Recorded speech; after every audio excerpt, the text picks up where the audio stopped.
भाई हम फाइनली ये बोल सकते हैं कि चेन्नई सुपर किंग्स जहां मैटर बड़े होते हैं वहां पे एकजुट सभी प्लेयर्स खड़े होते हैं। हाँ गाइस, चेन्नई सुपर किंग्स ने फाइनली यहाँ पे अपनी जो प्लेऑफ्स की होप है उसको पूरी तरीके से जगा के बचा के रखा है और ना सिर्फ जीता है बल्कि राजस्थान रॉयल्स की बखिया उधेड़ के रख दी है। हाँ गाइस, एक टाइम भी ऐसा नहीं लगा था कि राजस्थान रॉयल्स यहाँ पे मैच में इन्वॉल्व है। 36 ओवर का टोटल मैच हुआ था, 20 ओवर राजस्थान खेला, 16 ओवर चेन्नई खेला और ये जो 36 ओवर का मैच था वहां पे एक ओवर भी ऐसा नहीं लगा था कि राजस्थान रॉयल्स इस मैच में इन्वॉल्व है। यानी कि जो बोल सकते हैं एक तरफा जीत की परिभाषा क्या होती है वो यहाँ पे सामने निकल के आती है। और गाइस, इसी के साथ हम लोग पूरी तरीके से चीजों के बारे में बात करने वाले हैं। 5 ओकेजन जहां पे चेन्नई ने किनकी बदौलत ये मुकाबला जीता है और ये चीजें होना जरूरी है। पॉइंट्स टेबल के बारे में बात करेंगे। आपका क्या काम है, सिर्फ आपको वीडियो देखना है। वीडियो को अभी लेके पूरा इंटरनेट तक देखेगा और जो लोग भी चैनल पे नए अभी तक चैनल सब्सक्राइब नहीं किया एक बार देख लीजिएगा। सब्सक्राइब तो अब करके ही जाना है। 40 के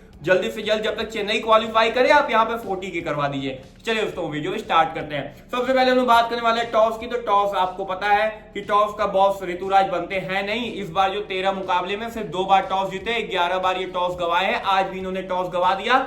बस इनके साथ ये चीजें अच्छी हुई थी कि यहाँ पे राजस्थान रॉयल्स ने बल्लेबाजी ली तो मैंने आपको कल ही कहा था कि अब ये चेपॉक की जो विकेट है अब वो टिपिकल चेपॉक वाली विकेट बन गई। यानी कि अब यहाँ पे बॉलर्स का बोलबाला रहेगा और सेम चीज वही हुआ था, बॉलर्स का बोलबाला रहा था। यहाँ पे काफी बड़ी चीजें यहाँ पे हुई थी। लेकिन सबसे पहले हम लोग जो बात करने वाले हैं, क्या करने वाले हैं, सबसे बड़ा पॉजिटिव पॉइंट निकल के आया फास्ट बॉलर्स का बेहतरीन परफॉर्मेंस। आपने देखा होगा कि फास्ट बॉलर्स ने काफी ज्यादा यहाँ पे बेहतरीन परफॉर्मेंस किया था। अगर सबसे पहले चेन्नई की ही बात कर लें तो चेन्नई की ओर से तुषार देशपांडे के 2 विकेट काफी अच्छे थे, सिमरजीत सिंह के 3 विकेट ज्यादा थे। और यहाँ पे इन खिलाड़ियों के बलबूते पे ही एक तरीके से जो शिकंजा कसना होता है वो यहाँ पे चेन्नई ने कस दिया था। पावर प्लेस में ज्यादा रन नहीं बनाने दिए थे और इसी की वजह से ज्यादा यहाँ पे चेन्नई को ये मुकाबला जीतने का काफी ज्यादा बेहतरीन यहाँ पे अपॉर्चुनिटी पावर प्लेस में ही मिल गया था, क्योंकि सिमरजीत और तुषार देशपांडे का जो कोलैबोरेशन हुआ था वो काफी ज्यादा बेहतरीन हुआ था। दूसरे चीज के बारे में हम लोग बात करें तो यहाँ पे एक चीज दिक्कत सामने निकल के आई थी और वो थी फील्डिंग।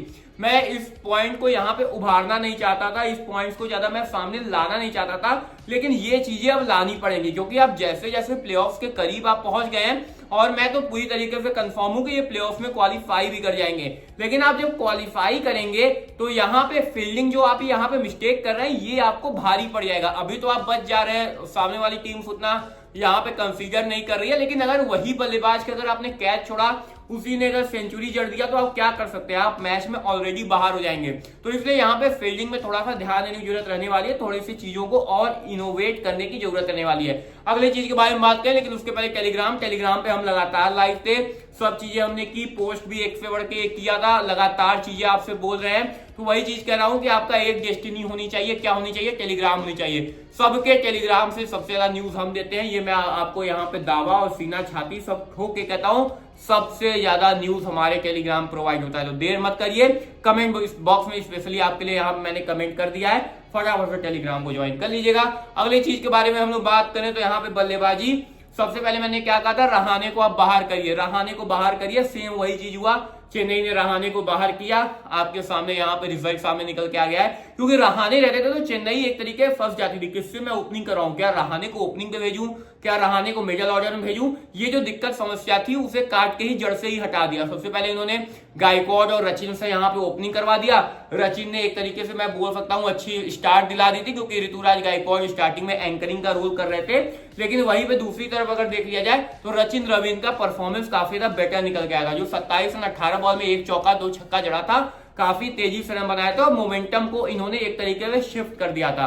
अगली चीज के बारे में बात करें तो ऋतुराज गायकवाड का एंकरिंग रोल। अब काफी लोग यहाँ पे गाली दे रहे थे, काफी लोग कह रहे थे कि यार ऋतुराज उतना परफॉर्मेंस नहीं दे पा रहा है, उसका परफॉर्मेंस डल हो गया है। मैं ऋतुराज गायकवाड के साथ हूं भैया। ऋतुराज गायकवाड ने उस टाइम पे वो काम किया था जो कि एक लीडर को करना चाहिए। लीडर का काम ऋतुराज गायकवाड ने अच्छी तरीके से किया था, क्योंकि वहां पे एक तरफ किसी न किसी खिलाड़ी को रहने की जरूरत नहीं वाली, क्योंकि आपका जो विकेट था, जो पिच था, वो काफी ज्यादा स्लो था। और अगर यहाँ पे ऋतुराज गायकवाड आप सोच लीजिएगा स्टार्टिंग में ही विकेट गिर गया होता, उसके बाद जिस स्पीड से विकेट गिरती जा रही थी, बैट्समैन के बैट पे बॉल लग नहीं रही थी, चीजें वहां पे आपको दिक्कत कर देती। लेकिन वही मैंने कहा कि एक लीडर जो कि सामने निकल के आता है, वो काम इन्होंने किया और ये काम काफी ज्यादा बेहतरीन किया। उसके बाद फाइनली बात करें, चेन्नई सुपर किंग्स ने ये मुकाबला जीत लिया और पॉइंट्स टेबल पे नंबर 3 पे आ गए हैं। क्यों आ गए हैं? क्योंकि यहाँ पे सेकंड बेस्ट रन रेट जो है वो चेन्नई सुपर किंग्स का मुकाबला जो इनका होने वाला है आरसीबी से होने वाला है। सिर्फ इजी वे में वो मुकाबला आप जीत लीजिए, आपके पास सब चीजें सामने निकल के आ जाएंगी। पॉइंट्स टेबल में भी आपका दबदबा पूरी तरीके से कायम है। और अगली चीज के बारे में बात करें तो यहाँ पे सबको नमन किया गया फैंस का, जो कि आपको मैंने बताई दिया टेलीग्राम पे कि फैंस को रुकने को बोला गया था, उनका यहाँ पे थैंक्स किया गया। चेन्नई के सभी खिलाड़ियों ने थैंक्स किया था, बॉल को गिफ्ट किया, जर्सीज को गिफ्ट किया, सब चीजें इन्होंने गिफ्ट किया था और एक बेहतरीन माहौल बनाया था। जो मैच के बाद भी यहाँ पे प्रेजेंटेशन देखेंगे उनको काफी ज्यादा मजा आ गया होगा। तो गाइस ये सभी चीजें आज के मैच में हुई थी और यहाँ पे चेन्नई फाइनली मुकाबला जीते तो जीती, एक बेहतरीन यहाँ पे बेहतरीन तरीके से जीती। अब देखना होगा आगे चीजें क्या होंगी। अभी फिलहाल मुकाबला चल रहा है, इसमें आप आरसीबी को सपोर्ट जरूर करिएगा। आरसीबी जीतेगी तभी यहाँ पे चेन्नई को फायदा होगा। तो चलिए दोस्तों फिलहाल वीडियो एंड करते हैं, आपको एनालिसिस के साथ।